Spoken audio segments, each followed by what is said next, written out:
자기 친구의 이야기를 끄잡아냈습니다. 어느 날 그 친구가 남북 전쟁이 끝나고 캐롤라이나라고 하는 지역에 휴가를 떠났습니다. 몇 주간 깊은 산중에서 휴가를 보내다가 어느 한 오두막집을 발견합니다. 그래서 그 오두막집이 들어가가지고 또 차라도 한 잔 얻어 먹을까, 좀 잠시 쉬어들어갈까 하면서 그 오두막집 문을 두드렸습니다.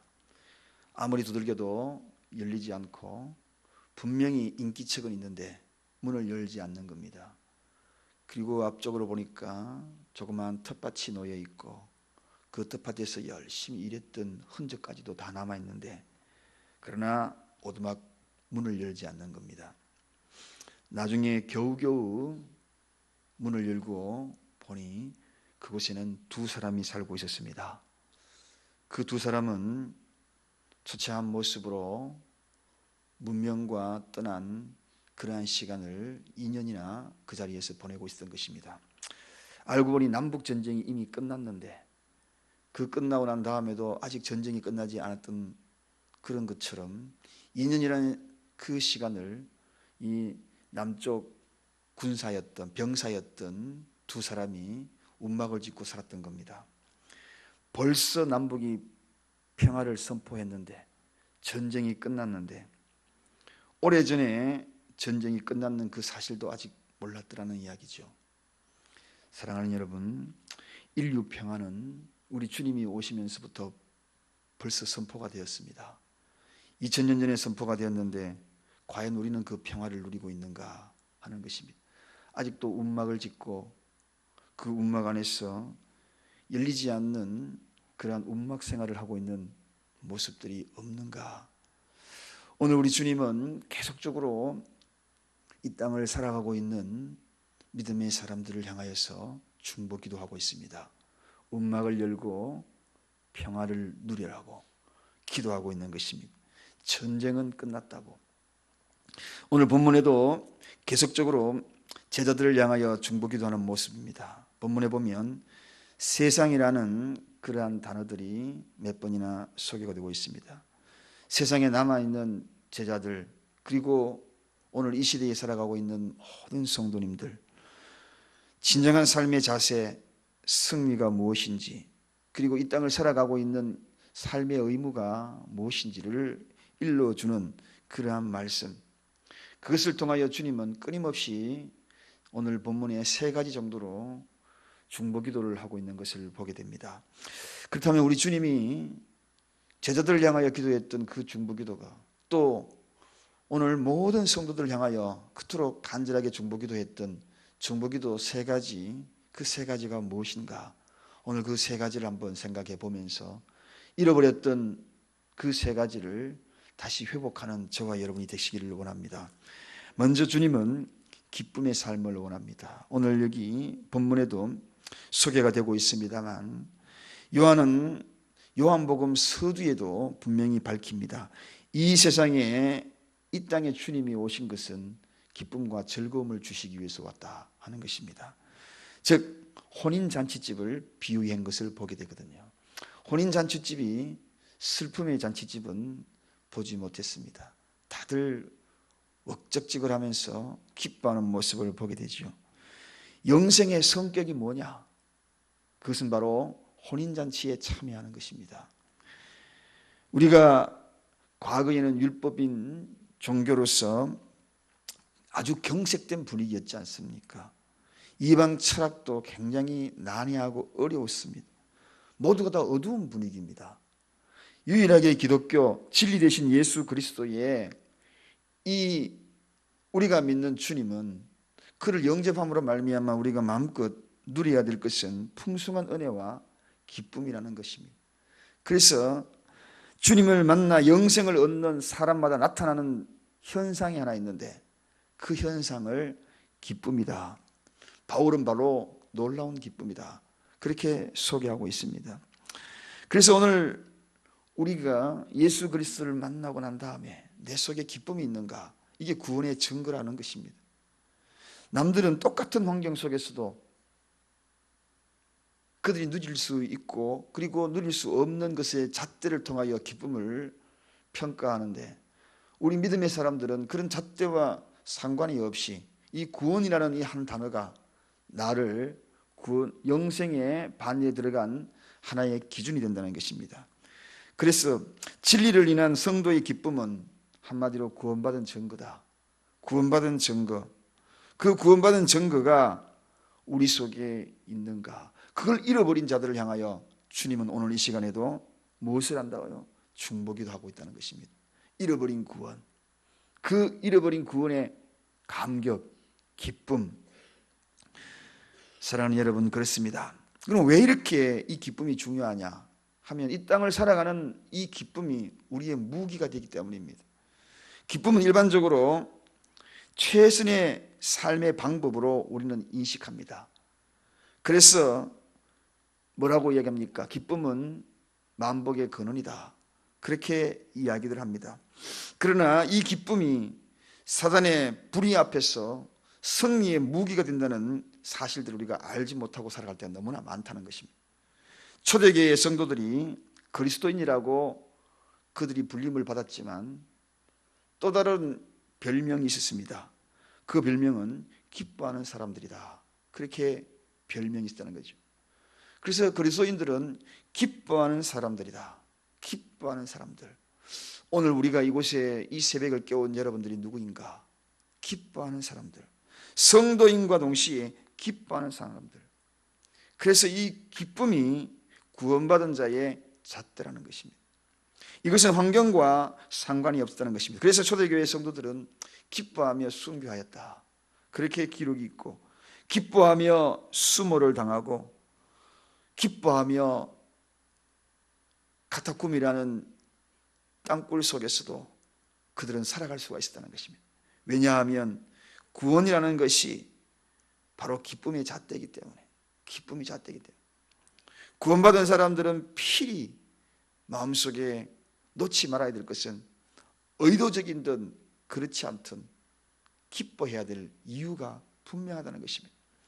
그래서 이 기뻐해야 될 이유를 놓치고 살아가는 성도들을 향하여 우리 주님은 이 시간에도 중보기도 하고 있다. 여러분들이 기뻐해야 될 이유를 재인식하기 위하여 오늘 이 시간에도 저에 위하여서, 여러분을 위하여서 우리 주님은 중보기도 하고 있다는 것입니다. 오늘 주님의 그 중보기도에 따라서 잃어버렸던 기쁨을 다시 회복하는 저와 여러분이시길 바랍니다. 두 번째, 주님이 중보기도하는 것은 승리의 삶을 위하여 중보기도하고 있습니다. 우리 믿음의 사람은 패배자로서의 살아서는 아니 된다. 승리해야 한다. 여러분, 왜 우리가 승리해야 되는가? 그 이유는 진리 때문입니다. 진리, 이 진리를 지키기 위하여서, 우리는 진리를 지키기 위하여 싸워야 되기 때문에 반드시 이겨야 한다. 무엇으로? 진리를 통하여 이겨야 된다는 것입니다. 성도의 성격은 언제나 진리를 위한 싸움이라는 것을 잊지 말아야 되는 것이다. 오늘 주님은 그것을 통하여 계속적으로, 그런데 이 진리를 수호하기 위하여, 싸우기 위하여서 끊임없이 거부 반응을 일으키는 데가 있지요. 그게 뭡니까? 내 자신입니다. 이 진리를 위하여 내가 싸워야 되겠다 그러면 내 속에서 자꾸 극심한 거부 반응을 일으킵니다. 그 극심한 거부 반응을 일으키는 내 자신과도 싸워야 돼. 그래야지 승리할 수 있다. 우리 주님은 오늘도 내 자신과 싸워야 이겨라고 중보기도 하고 있습니다. 무엇으로? 진리를 통하여 승리의 삶을 가져오기 위하여 끊임없이 내 자신과 싸워요. 두 번째는 어디와 싸워야 합니까? 이 세상과 싸워야 하는 것입니다. 세상의 보편적이고 객관적인 이런 불신앙의 가치관들과 끊임없이 싸워야 합니다. 우리를 도전해오는 끊임없는 세상 풍조, 세상 가치관, 이런 것들과도 우리는 계속 싸워야 된다. 그러므로 이러한 승리의 삶을 싸워서 이기라는 그러한 중보기도를 우리 주님이 이 시간 하고 계신다는 것입니다. 여러분 자신과 싸워서 무너지는 요소들이 있습니까? 자신 속에 무엇에 어떤 요소가 여러분을 무너뜨리고 있습니까? 오늘 주님은 그것을 위하여 기도하고 있습니다. 뿐만 아니라 이 세상의 보편적인 가치관, 불신앙의 요소들, 세상 풍조들, 세상 문화들, 이런 것들과 싸워 이기라고 지금도 끊임없이 우리를 향하여 중보기도 하고 있다는 것입니다.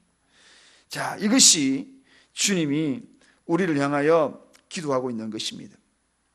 사랑하는 여러분, 우리 주님이 원하는 것은 세상의 도피가 아닙니다. 많은 사람들이 세상을 도피하라 그럽니다. 오늘 지금도 살아가고 있는 수많은 사람들이 자꾸 세상을 도피하라 그래요. 도피해서 아무것도 없는 곳에, 산속에서 혼자 살았으면 아무도 없는 곳에 그렇게 살다가 그렇게 가는 것, 그런 것들을 꿈꾸는 이들도 있습니다. 도피가 아니라 참여요, 세상의 빛이요, 소금인 것입니다. 포기가 아니라 도전입니다. 고상한 종교의식이나 귀족적인 신앙생활이 아니라 순교입니다. 이것이 주님이 우리에게 원하는 것입니다. 극단적인 그러한 삶이 아니라 세상을 사랑으로 다지고 나아가는 그러한 모습, 이걸 통하여 끊임없이 우리 주님이 중보기도하고 있다. 그래서 제가 어제도 잠깐 말씀을 드렸습니다. 우리는 진열장에 고이 놓여 있는 다이아몬드가 되어라고 우리 주님은 중보기도하지 않습니다. 빛과 소금이 되어라고, 어려움 속에 뛰어들으라고, 도전하라고, 썩어가는 이 세상에 소금이 되고 어두운 곳에 빛이 되어라고 말씀하시는 것, 이것이 바로 우리 주님이 이 세상에 승리하며 살아야 되고 싸워서 이겨야 될 그러한 성도가 되라고 지금도 중보기도하고 있다는 것입니다. 세 번째는 우리 주님이 무엇을 통하여 중보기도하는가? 바로 성도의 거룩한 삶을 위하여 중보기도하고 있다는 것입니다. 여러분, 진리로 거룩하게 하옵소서. 오늘 17절 18절 이렇게 소개되고 있습니다. 성도가 거룩하게 될 이유가 무엇인가? 거룩의 방편은 도대체 무엇인가? 무엇으로 거룩해지는가? 그것은 진리로 거룩해지는, 즉 말씀의 실천으로 거룩해진다는 것입니다. 사랑하는 여러분, 우리는 앵무새가 아무리 멋진 말을 한다 할지라도 그 앵무새를 보면서 그 멋진 말을 한 것 자체를 존경하지는 않습니다. 그 앵무새는 흉내낸 것뿐이기 때문입니다.